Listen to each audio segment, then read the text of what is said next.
برضك مجموعه كبيره من المهتمين كانوا يتصلوا بينا. طيب ممكن اطلعها في الانتريه؟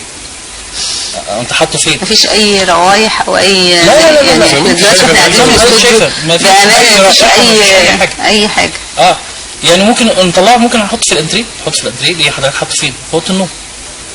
فكان في مجموعه كبيره كده. طب هل البيبان دي مش من النوع اللي ممكن يتسلق او يخرج بره الباسكت او طالما الغذاء والميه موجودين بس مش هتهرب؟ طب لو قلل ظروف غير مناسبه هتهرب، يعني دي معرض بالظبط. لو انا حطيت لها اكل زياده، قله الميه، فدي كلها حاجات ظروف زي اي حيوان انا بربيه محتاج ميه، فبيدور على مصدر تاني. لو الظروف بالنسبه له بالظبط لو الظروف بتاعته مناسبه عمرها ما تخرج. بالنسبه لها الظروف لو كويسه هي قاعده ما فيش مشكله خالص. لما جالنا اتصالات دلوقتي ودي حاجه يعني انا استغربتها، ان دورات تدريبيه. تمام. لما بناخد دورات تدريبيه بيبقى في خطوات هستخدمها في حاجه، لكن انا شايفه ان احنا بنجيب البيدان بنحطها. ايه اللي بتدوه في الدوره التدريبيه؟ ايه المعلومات اللي ممكن ياخدها المواطن وهو بيتعامل مع تربيه دوده الارض؟ لازم انقل له المعرفه. الهدف عندي مش ان انا عندي دود ارض، الهدف اسمى من كده. زي ما بقول لحضرتك الهدف تدوير المخلفات، ان انا اتلافى بشكل يعني كمان حاجه يعني حطيتها في الفوم.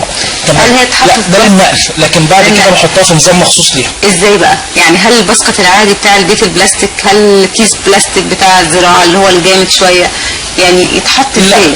لا في باسكتات موجوده اوريدي موجوده في السوق المصري ممكن نستخدمها، بس بعمل لها عمليه تعديل. في الدورات التدريبيه بعلم الناس عن النظم، ايه المخلفات. برضه نتكلم ومواصفات الباسكت ايه؟ مواصفات الباسكت ممكن اعمله خشب، ممكن اعمله استخدامه بلاستيك، ممكن اعمله معدن، على حسب انا هعمله لايه. للمنزل بتاعي هعمله المطعم، هعمله المستشفى. طب نقول الفئات دي. كل فئه وليها نظم خاصه. احنا عندنا كل الاسره تقريبا، الاسر المصريه عندها الباسكت البلاستيك. في الباسكت البلاستيك، في ممكن استخدم باسكت اللي هم ساعات بيسموه بتاع الغسيل لمؤاخذه، اللي هو بيتحط فيه. بس ده فيه فتحات وخروج. ده فيه فتحات، ده جميل جدا. لان التهويه الخفيفه ديت اللي هو بيوفرها، اللي هو الفتحات الصغيره جدا مش كبير، هو ده اللي انا استخدمه على طول. ده ناجح جدا. وده احنا بالفعل مستخدمينه وحاطين نماذج منه عندنا. في ممكن اعمل زي صناديق الخشب واعمل لها درج من تحت عشان اجمع السائل، يبقى ليها غطا خشب بردك. ففي كذا نظام وفي كذا اسلوب عشان اجمع السائل للناس اثناء عمليه الكمر. يعني عمليه الخمر دي بيبقى اثناء التربه دي بيبقى فيه سائل بينزل بالظبط. يعني مثلا لزج سائل ممكن اشبه ما يكون شبيه بالعسل الاسود، حتى الريحه بتاعته شبيهه شويه بالعسل الاسود. ده بستخدمه كمبيد وبستخدمه كسماد ورقي عضوي.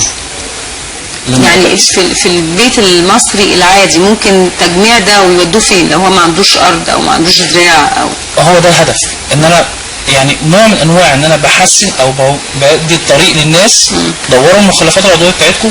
لو انت ما عندكش ارض اوكي اطلع ازرع فوق السطح عندك، نظف السطح وطلع اكل غذاء حاجه زي منظومه كده ممكن يبقى سلسله خطوات مقفوله كلها. ادور المخلفات بتاعتي، والمخلفات اللي تتدور عندي اخد ازرع بيها فوق السطح. مفيش منزل في مصر ولا في الدنيا كلها بيبطل اطلع مخلفات كل يوم، وبالتالي عندي تغذيه يوميه للدود بتاعي.